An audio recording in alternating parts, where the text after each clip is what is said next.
Hermanos, amigos que se han podido conectar. Aprovecho de avisar al tiro de que tengo algunas dificultades con el internet en mi casa, así que estoy conectado con mi teléfono. Por lo tanto, muy probablemente si ven alguna falla o si me empiezo a quedar pegado es por eso, ¿ya? Así que les pido paciencia en caso de que se presente ese escenario. Con la ayuda del Señor, esta semana vamos a continuar estudiando el capítulo 26 del Evangelio de Mateo. Habíamos comenzado ya a revisar esta porción la semana antepasada, en donde alcanzamos a ir viendo algunos elementos. Yo les comentaba que a modo de resumen, a mí personalmente me sirve mucho el buscar una idea como bien básica o bien concreta, cosa de que en virtud de ello uno va armando el resto del pasaje. Y les decía de que en lo personal me servía una frasecilla para poder comprender lo que se venía desglosando y era externamente similares, internamente diferentes. Y les planteaba que esa frase aplicaba en parte a este grupo de la élite religiosa que venía conspirando para tomar al Señor y poder apresarle y poder matarle. Veíamos que al principio del capítulo se habían reunido y estaban planeando la muerte del Señor. Y referían en el versículo 5 no durante la fiesta para que no se haga alboroto en el pueblo. Ellos externamente mostraban una apariencia de piedad, de santidad, de cumplimiento ritualista, pero en el corazón maquinaban muerte, destrucción y atentar contra la vida de una persona, lo cual era paradójico para su mismo sistema de creencias. Estaba Era algo que no debían realizar, pero de igual manera lo querían hacer. Entonces veíamos eso, aparentemente por el exterior eran personas que servían a Dios, pero en su interior no habían sido transformados y querían tomar al Señor Jesucristo. No le reconocían tampoco como el Hijo de Dios enviado para el cumplimiento también de las profecías, para morir a causa del pecado. Y veíamos a otro grupo que era Simón el leproso en Betania, y también veíamos a la mujer que había derramado el perfume en la persona del Señor. Externamente también ellos servían, pero veíamos que su corazón era distinto, su corazón verdaderamente buscaba dar cumplimiento a la voluntad de Dios, y eso lo veíamos reflejado al término, cuando es el Señor quien les explica el actuar de la mujer, cuando dice que ella, sin saberlo, muy probablemente en ese momento había actuado para preparar el cuerpo del Señor para lo que habría de ser su sepultura. Entonces veíamos a estos dos grupos, externamente similares, pero internamente muy distintos, y la diferencia radicaba en que el corazón de estas personas, de los últimos, había sido transformado para servir verdaderamente a Dios. ¿Y por qué hacíamos tanto énfasis en esto? Y era porque posteriormente, y la semana anterior, veíamos el caso de Judas y centrábamos nuestra atención en él. Y revisábamos desde el versículo 14 cómo es que Judas, al observar este evento en donde la mujer derrama el perfume en el Señor, ya no logra disimular más su verdadera condición espiritual. Veíamos de que él tenía un ídolo muy arraigado en su corazón, que era la avaricia. Hay otros pasajes en donde dice de que Judas echaba mano a la bolsa de los discípulos y sustraía del dinero. Y veíamos que eso era lo que imperaba, pero externamente él se veía como uno más de los discípulos. Entonces aplicaba también lo mismo, externamente similar, internamente distinto. Y veíamos que este evento genera tal incomodidad en Judas que ya no aguanta más, y la escritura nos refiere de que él sale de allí y se va donde los principales sacerdotes y les pregunta: ¿qué me queréis dar por el Señor? Y yo los entregaré. Y veíamos de que ahí le iban a entregar a Judas una cantidad de dinero, que eran 30 piezas de plata, que ya veíamos esa conexión, cómo es que este valor significaba el precio de un esclavo en la antigüedad, en Éxodo 21:32. Y veíamos cómo es que Judas buscaba ocasión para entregarle al Señor. Posteriormente veíamos cómo es que el Señor le da instrucciones a algunos discípulos para ir a preparar lo que habría de ser la celebración de la Pascua, y la relevancia que tenía esto. Y era porque en aquella celebración el Señor iba a instituir las bases de lo que nosotros conocemos como la cena del Señor. Era sumamente importante que el Señor pudiese compartir esos momentos con los discípulos. Y el Señor les da este mensaje que aparentemente es en clave para que ellos preguntasen por un hombre en una ciudad, y este hombre iba a estar al tanto de lo que debía ser entregado. Y vemos de que sucede finalmente de esta manera. Veíamos cómo es que muy probablemente el Señor también, en conocimiento de la intención de Judas de entregarle lo antes posible, el Señor también prepara todo este escenario para poder llevar a cabo la celebración de la Pascua de igual manera. Entonces vemos de que estaban en ese entonces los discípulos compartiendo con el Señor, los discípulos cuando reciben esta sentencia de parte del Señor, refiriendo de que uno de ellos le iba a entregar, vemos de que todos se entristecen y empiezan a dudar en su corazón, empiezan a cavilar, empiezan a decir, seré yo, y nadie identificaba de que verdaderamente era Judas. Entonces veíamos, y reitero la idea para que nos quede bien grabado, externamente similares, internamente distintos. Verdaderamente Judas se veía como uno de ellos, pero no había ocurrido el cambio que ocurre en el corazón de un creyente cuando verdaderamente entrega su vida a Cristo. Y veíamos que finalmente es el Señor quien le indica a Judas que él habría de ser. El Señor instituye las bases de la cena, explica el hecho de la importancia de comer del pan, de beber de la copa, porque simbolizaba el nuevo pacto, el pacto que el Señor iba a consumar en la cruz del Calvario. Y veíamos eso, y terminaba la porción que revisábamos la semana pasada, cuando el Señor indica de que no iba a volver a beber de ese fruto, sino hasta cuando volviese en el reino de su Padre. Y ahí daba a entender sobre la muerte del Señor. Entonces, con la ayuda del Señor, esta semana vamos a revisar desde el versículo 30 hasta el versículo 46. Ahí le voy a pedir a Felipe si es que puede proyectarlo y también leerlo, por favor, para ir revisando esa porción.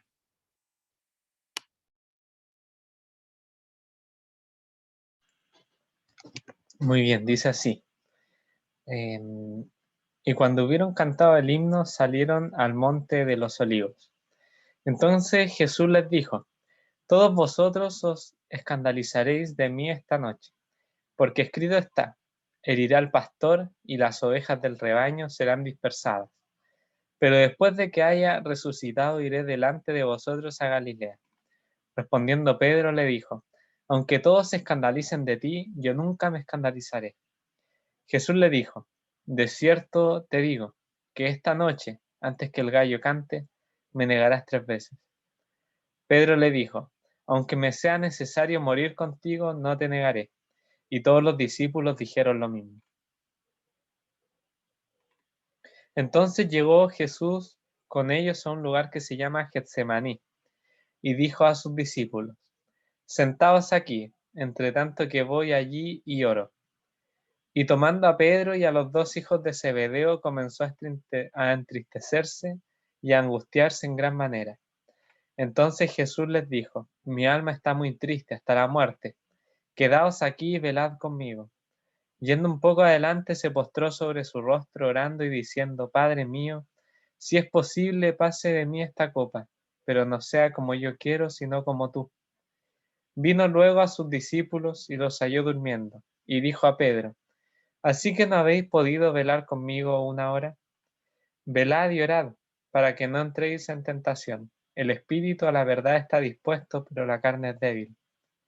Otra vez fue y oró por segunda vez, diciendo: Padre mío, si no puede pasar de mí esta copa sin que yo la beba, hágase tu voluntad. Vino otra vez y los halló durmiendo, porque los ojos de ellos estaban cargados de sueño. Y dejándolos se fue de nuevo, lloró por tercera vez diciendo las mismas palabras. Entonces vino a sus discípulos y les dijo: dormid ya y descansad. He aquí ha llegado la hora y el Hijo del Hombre es entregado en manos de pecadores. Levantaos, vamos, ved, se acerca el que me entrega.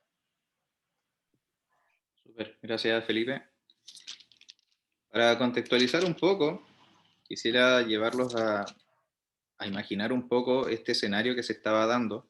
Creo que es más sencillo cuando nosotros tenemos una imagen mental de qué es lo que estaba ocurriendo. Nosotros recordamos de que el Señor ingresó a Jerusalén un día domingo, el llamado Domingo de Ramos. Y en este momento, cuando el Señor ya se dispone a participar de la Pascua y que se dirige hasta el huerto de Getsemaní, hay varios hermanos y estudiosos que plantean de que se trataría del día jueves en la noche. Es este día en donde el Señor finalmente es tomado, es apresado, finalmente también es enjuiciado y el día viernes es el Señor crucificado. Posteriormente resucita el día domingo. Ahí hay una comprensión también para quienes ya conocen en la forma en cómo se contabilizan los días para los judíos, en donde calza perfectamente el cumplimiento de los 3 días en donde el Señor finalmente termina por resucitar. Entonces, veíamos de que estábamos en el día jueves de la noche, cuando el Señor ya había presentado las bases para la participación de la cena. Y veíamos la relevancia de lo que habría de acontecer. Veíamos en esta porción que leyó Felipe, cómo es que ya una vez completado todo lo necesario, los discípulos junto al Señor cantan el himno y se dirigen hacia aquel lugar. Y el Señor les plantea lo siguiente, en el versículo 31 le dice, todos os escandalizaréis de mí esta noche. Esa palabra en el griego también significa todos tropezarán.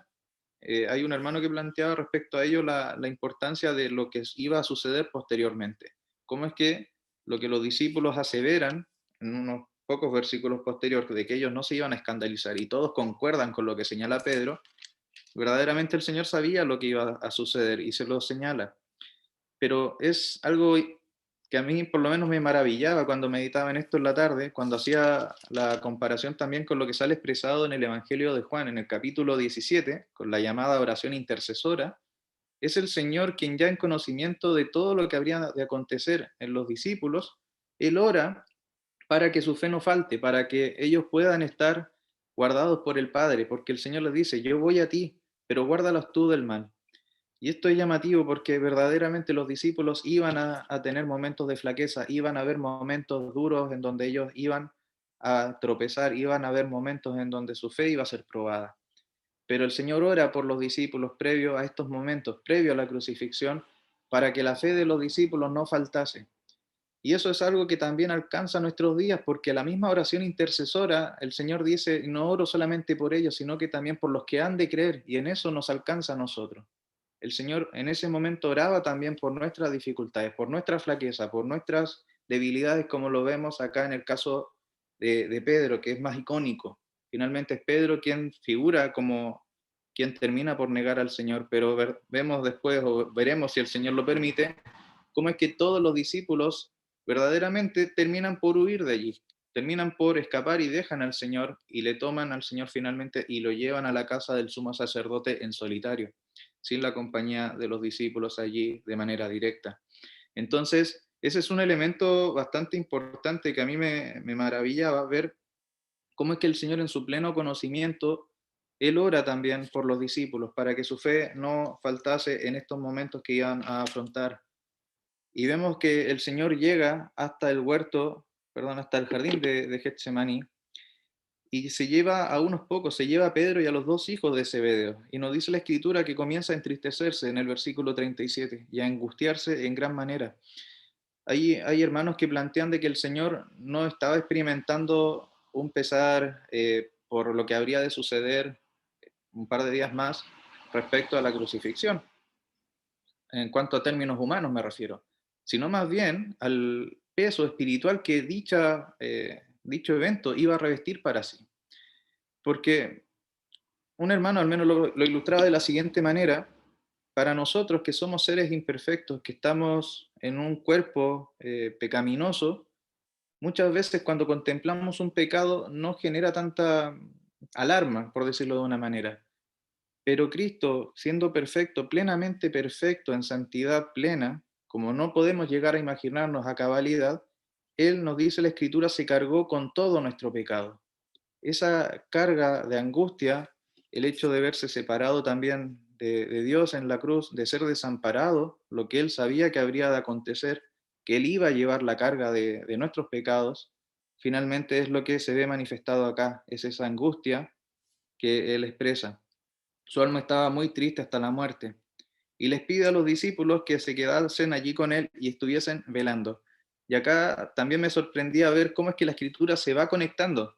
Si nosotros recordamos lo que veíamos en los capítulos 24 y 25, cuando el Señor les dice las parábolas de las 10 vírgenes, también de los tres siervos que debían cuidar el tema de las minas y prosperarla, veíamos cómo es que el Señor ponía énfasis en dos aspectos, como lo veíamos en aquel entonces. Un aspecto era el hecho de velar, de estar velando siempre, y el otro era la administración.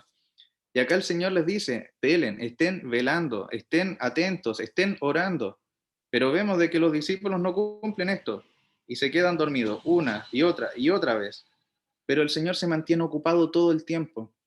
Y eso también es una ilustración, es una imagen que puede generar tranquilidad, confianza en nosotros, porque muchas veces cuando nosotros estemos flaqueando, cuando estemos dormidos, es el Señor quien va a estar orando, va a estar allí intercediendo, va a estar en una plena comunión.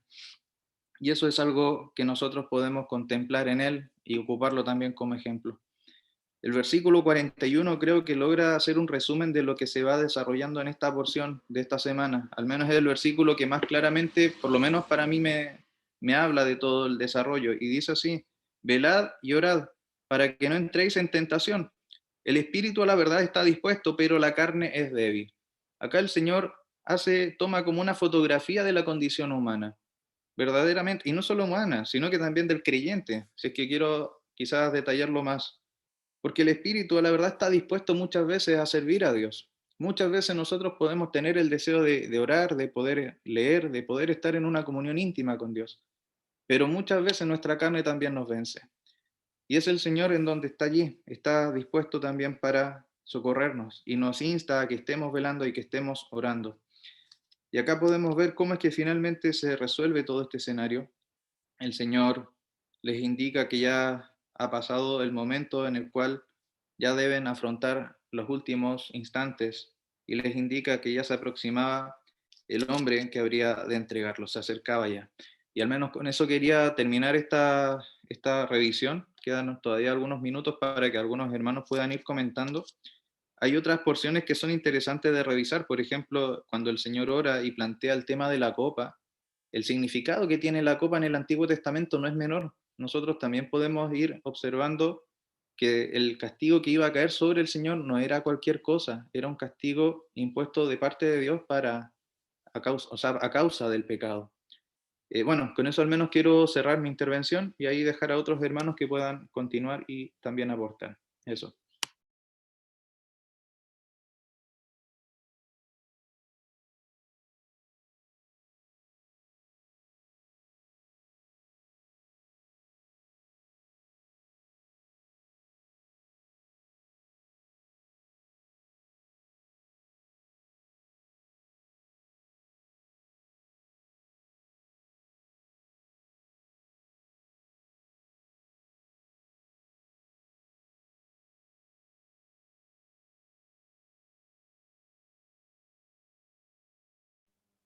Yo lo más relevante que veo en esta porción, después de la institución de la Cena del Señor, cuando han cantado el himno y salieron al Monte de los Olivos, como decía Felipe, esto se contextualiza con el capítulo 17 del Evangelio de Juan, cuando pasan el torrente de Cedrón, capítulo 18, verso 1 en adelante, y llegan hacia el Monte de los Olivos. Llegan a una de las situaciones más cruciales de la persona del Señor Jesús, porque yo veo en lo personal que allí en el huerto de los Olivos, allí en lo que era el Getsemaní, el Señor recibió la carga de nuestra culpa.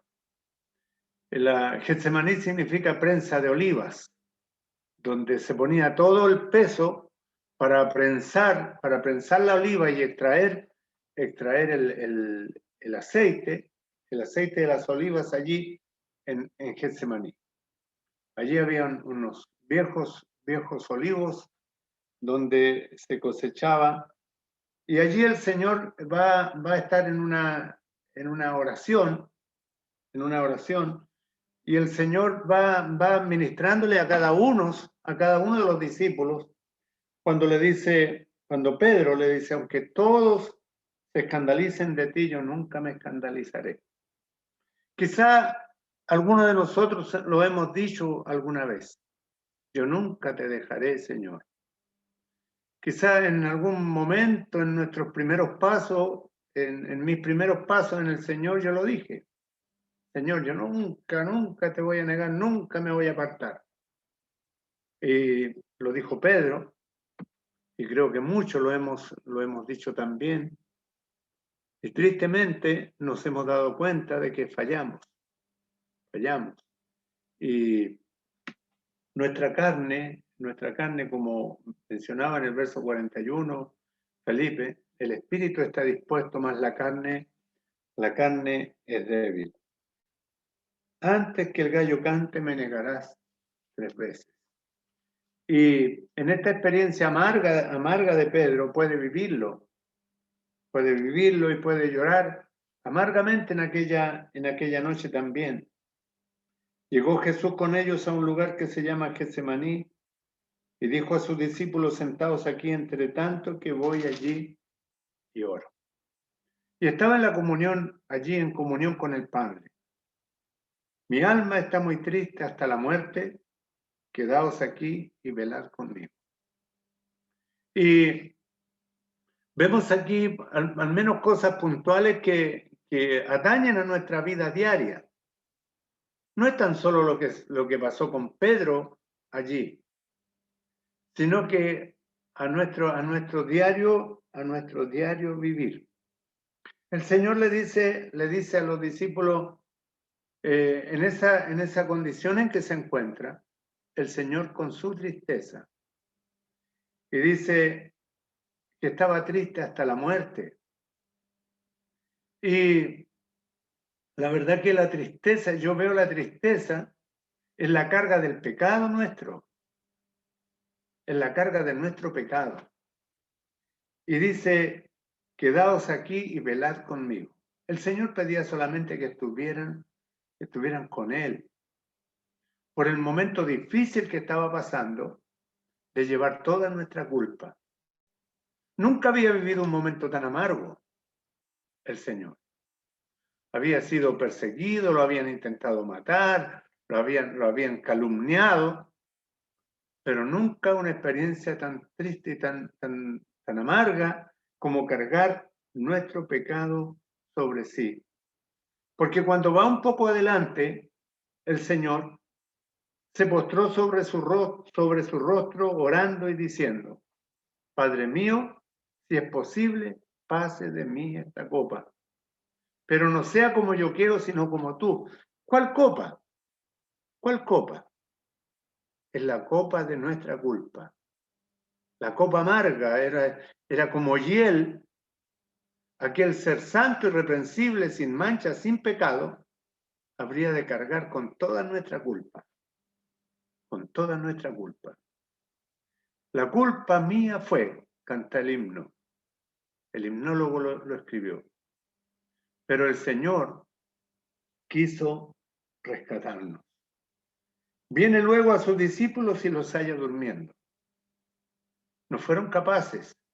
Y creo que tampoco nosotros hemos sido capaces de velar con el Señor muchas veces. Nuestra mente se distrae y duerme también. Así que no habéis podido velar conmigo 1 hora. Velad y orad para que no entréis en tentación. Y es la recomendación, porque la tentación de la negación, la tentación de dejar al Señor, y no estar con Él, es diaria. Es a cada instante, a cada momento. Esa lucha es, pero será hasta el día que el Señor nos levante del escenario de esta tierra. Y cuando va por segunda vez, en el verso 42, ora por segunda vez diciendo: Padre mío, si no puede pasar de mí esta copa sin que yo la beba, hágase tu voluntad. Y esa es la copa del pecado. Yo pienso firmemente que nuestros pecados fueron cargados sobre el Señor allí, en aquel instante, en ese huerto, donde estaba la prensa. Todo el peso del pecado cayó sobre el Señor allí en Getsemaní. Luego va a la cruz, y más pesada que la cruz era nuestro pecado, que Él estaba llevando allí para ser juzgado. La copa Él la recibe allí. Y luego, ya que los haya durmiendo, otra vez ora una tercera vez el Señor, diciendo las mismas palabras. Dormid ya y descansad, he aquí ha llegado la hora. Y el Señor está pasando lo que todo hombre antes de morir pasa. Está primero la negación a la muerte, después el regateo y después la aceptación de la muerte. Y esto le sucede a todo moribundo, ¿ya? No, tal vez usted lo habrá experimentado alguna vez, pero cuando el hombre no quiere morir, primero, y el Señor le dice, si es posible, pase de mí esta copa. Luego le dice, si no puede pasar de mí esta copa, dice, sin que yo la beba, hágase tu voluntad. Y luego, cuando dice, dejándolos, se fue de nuevo y oró por tercera vez diciendo las mismas palabras. Ora 3 veces. Pero ora por la copa que ha de recibir, porque aquel que tenía la vida gusta la muerte, tenía que gustar la muerte, para que nosotros que estábamos muertos gustáramos la vida. Y es lo que a mí me llama la atención de este pasaje, es la amargura del pecado. La amargura del pecado que fue cargada sobre la persona del Señor Jesús. Y que nosotros disfrutamos de esta gracia bendita, de la vida que el Señor nos dio por su sacrificio en la cruz del Calvario, habiendo llegado la hora. Habiendo llegado la hora, dice, aquí ha llegado la hora y el Hijo del Hombre es entregado en manos de pecadores. Levantaos, vamos, ved, se acerca el que me entrega. Ya decidido, y como dice allí el Evangelio de Lucas, que afirmó su rostro, puso su rostro como pedernal, afirmó su rostro para ir a Jerusalén y morir en nuestro lugar en la cruz del Calvario. Y creo que esto que el Señor está pasando, lo que le sucede a Pedro y a los discípulos que se quedan dormidos y que la negación de Pedro, también la vivimos nosotros diariamente. La vivimos diariamente. Y debemos identificarnos con los discípulos y también recibir no la desaprobación del Señor, sino que más bien un corazón comprensivo hacia el hombre pecador. Eso, hermano, quería compartir. Sí, nos quedan unos poquitos minutos y quería al menos introducir una última idea, quizás para cerrar el estudio de esta semana, que es lo que se encuentra en el versículo 32. El versículo 32, luego de que el Señor les indica a los discípulos que se habrían de escandalizar, que habrían de herir al pastor y que las ovejas iban a ser dispersadas, refiriéndose a los discípulos, el Señor también se encarga de explicarles qué es lo que habría de acontecer posteriormente. Dice, pero después que haya resucitado, iré delante de vosotros a Galilea. Y pensaba cómo es que el Señor durante todo el ministerio público, podíamos ver varias porciones meses atrás, que el Señor cada vez que refería respecto a su muerte, el Señor también les indica, pero voy a resucitar, pero eh, la muerte no va a ser lo último. Y concuerdo con lo que señalaba don Patricio, muchas veces el ser humano se resiste a la idea de la muerte, se resiste a enfrentar el término de la vida. Y a veces especulan y piensan de que con el término de la vida física se acaba todo y lo cierto es que no. Acá podemos tener esa esperanza, el creyente puede descansar en que la muerte no termina con la vida. Vemos de que Cristo les promete de que habría de ir adelante hacia Galilea. Y el Señor ha resucitado, el Señor está en los cielos esperando aquel momento para venir a buscar a su iglesia y quienes partan de este mundo, previo a que eso ocurra, quienes son creyentes y han partido, por ejemplo, como se oraba anterior al inicio de la reunión, pueden tener ese gozo de saber de que hay un más allá en donde Cristo está reinando. El Señor les da esta tranquilidad a los discípulos, voy a ir adelante, voy a ir hacia Galilea. Y eso es algo que también nosotros podemos tener en perspectiva. Con la muerte no se acaba todo, sino que verdaderamente hay un cielo, hay un lugar en donde vamos a estar con nuestro Redentor por toda la eternidad. Al menos quería terminar con esa idea. Son las horas justas para terminar, así que vamos a finalizar con una palabra de oración. Le voy a pedir ahí a Felipe si es que puede orar, por favor.